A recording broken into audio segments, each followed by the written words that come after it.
The Battle of Midway is usually described as a lucky ambush that turned the tide of World War II in the Pacific. But luck alone doesn't explain why one battle shattered Japanese naval power in a matter of hours. Midway didn't just sink ships. It permanently changed how wars at sea are fought. It proved that information, timing, and decision-making mattered more than fleet size or firepower. Today we're breaking down why Midway rewrote the rules of warfare and why its lessons still shape modern military planning. If you want deeper breakdowns of historic battles and modern strategy, hit like, subscribe, and let's get into it.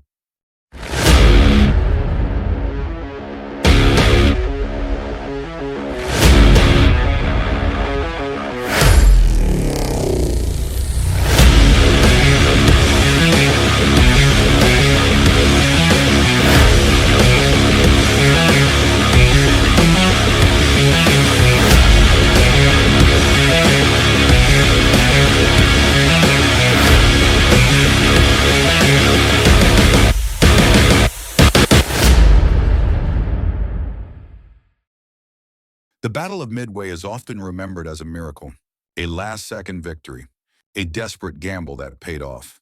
American dive bombers arriving at precisely the right moment, catching Japanese aircraft carriers with their decks full of fuel and munitions. 4 carriers destroyed in a single day. A stunning reversal of fortune just 6 months after Pearl Harbor. But Midway was not a miracle. It was the result of a fundamental shift in how warfare was understood, planned, and executed. Midway mattered not because of how many ships were sunk, but because it exposed the future of war before most military leaders were ready to accept it. Before Midway, naval power was still measured in battleships. Size mattered. Armor mattered. Gun caliber mattered. Decisive battle doctrine dominated naval thinking across the world. Fleets would meet, exchange massive broadsides, and the side with superior firepower would prevail. Midway shattered that illusion. What decided the battle was not fleet size or armor thickness. It was information, timing, and the ability to strike first without being seen. At the heart of Midway was intelligence. In the months following Pearl Harbor, the United States Navy was badly outmatched in surface power.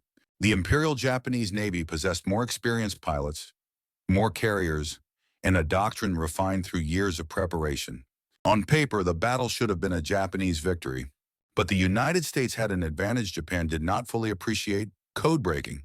American cryptanalysts had partially broken Japanese naval codes, allowing them to identify Midway as the next target of a major Japanese operation. This transformed the strategic situation. Instead of reacting blindly, the United States could plan an ambush. This was revolutionary.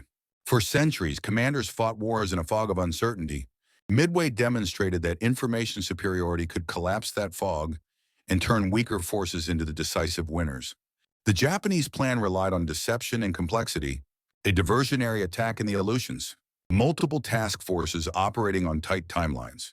The goal was to lure American carriers into a trap and destroy them in a decisive engagement. But complexity is fragile.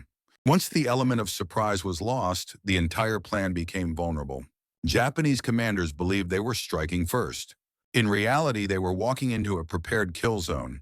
Midway revealed a brutal truth about modern warfare. When plans are too rigid, information asymmetry becomes fatal. The battle itself unfolded with chaos and confusion on both sides. American torpedo squadrons launched poorly coordinated attacks and suffered devastating losses. Aircraft were shot down in waves, achieving little tactical success. On the surface, these attacks looked like failures, but they forced Japanese carriers to maneuver, disrupted flight operations, and pulled fighter cover down to low altitude. They created the conditions for decisive action elsewhere. Then came the dive bombers. Within minutes, American aircraft struck 3 Japanese carriers, igniting fires that could not be contained. A 4th carrier was destroyed later that day. In a matter of hours, Japan lost the core of its carrier striking force. This was not simply a tactical defeat. It was a strategic collapse. Japan could not replace experienced pilots quickly. Carrier aviation required years of training, not months. The loss of these air crews permanently crippled Japanese offensive capability. Midway demonstrated that in modern warfare, people matter more than platforms. Ships can be built, aircraft can be produced. Highly trained crews cannot be replaced at the same pace. Attrition of expertise becomes decisive. This lesson echoes across modern conflicts. Another critical lesson from Midway was the dominance of air power over sea power. Battleships never fired a shot at each other during the battle. The decisive blows came from aircraft launched hundreds of miles away. Naval combat had become indirect. This marked the true beginning of carrier-centric warfare. Control of the air meant control of the sea. Visibility, detection range, and strike reach now mattered more than armor or gun range. This shift reshaped naval doctrine permanently. After Midway, no serious navy could ignore the aircraft carrier. Battleships became supporting assets. Power projection moved from guns to runways at sea. But Midway was not just about technology. It was about decision-making under uncertainty. Japanese commanders hesitated at critical moments. Aircraft were rearmed multiple times as intelligence reports conflicted. Strike packages were delayed. Opportunities slipped away. American commanders, by contrast, accepted risk. They launched aircraft at extreme range. They committed limited forces with incomplete information. They acted decisively rather than waiting for perfect clarity. Midway proved that speed of decision often outweighs precision. In fast-moving conflicts, hesitation is punished. The side that acts first, even imperfectly, often gains irreversible advantage. This lesson carries forward into modern warfare, where decision cycles are measured in minutes rather than days. Midway also exposed the vulnerability of centralized command structures. Japanese decision-making was highly centralized and doctrinally rigid. Deviating from plan required consensus and confirmation. This slowed responses at critical moments. The United States benefited from decentralized execution. Individual commanders exercised initiative within broad intent. This allowed rapid adaptation to unfolding events. Modern militaries have internalized this lesson.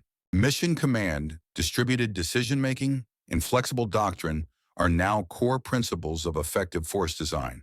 Midway forced militaries to confront another uncomfortable reality.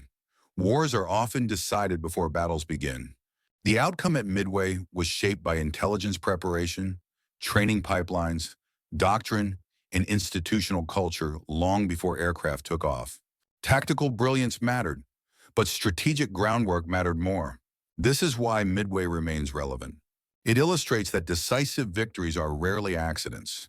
They are the result of systemic advantages that only become visible when tested under extreme pressure. Midway also demonstrated the fragility of momentum. Japan entered the battle confident, aggressive, and convinced of its superiority. Within hours, that momentum evaporated. Initiative shifted permanently. Once lost, initiative is difficult to regain. From that point forward, Japan fought a defensive war of attrition it could not win. The industrial imbalance between the United States and Japan ensured the outcome. Midway made that imbalance decisive. The battle also redefined deterrence. After Midway, Japan could no longer credibly threaten decisive offensive action across the Pacific. Its strategic options narrowed. Its freedom of action collapsed. This is a recurring theme in warfare. Strategic defeat is often less about destruction and more about denial. Midway denied Japan the ability to shape the war on its terms. Modern military planners study Midway not because it was dramatic, but because it was instructive. It shows how intelligence superiority offsets material inferiority, how decision speed outweighs doctrinal perfection, how air power reshapes domains, how human capital determines long-term outcomes, how wars pivot on systems, not moments. These lessons apply well beyond naval warfare. In cyber conflict, information dominance determines success. In space, detection and targeting shape outcomes. In modern air defense, integration matters more than individual platforms. Midway was an early demonstration of system-level warfare. It revealed that modern conflicts are contests between networks, not just forces. Sensors, shooters, decision-makers, and logistics must operate as a coherent whole. When one side's system collapses, defeat follows rapidly. This is why Midway still matters. Not because it ended the war, but because it revealed how wars would be fought from that point forward. It marked the transition from industrial age warfare to information age warfare. And that transition is still ongoing.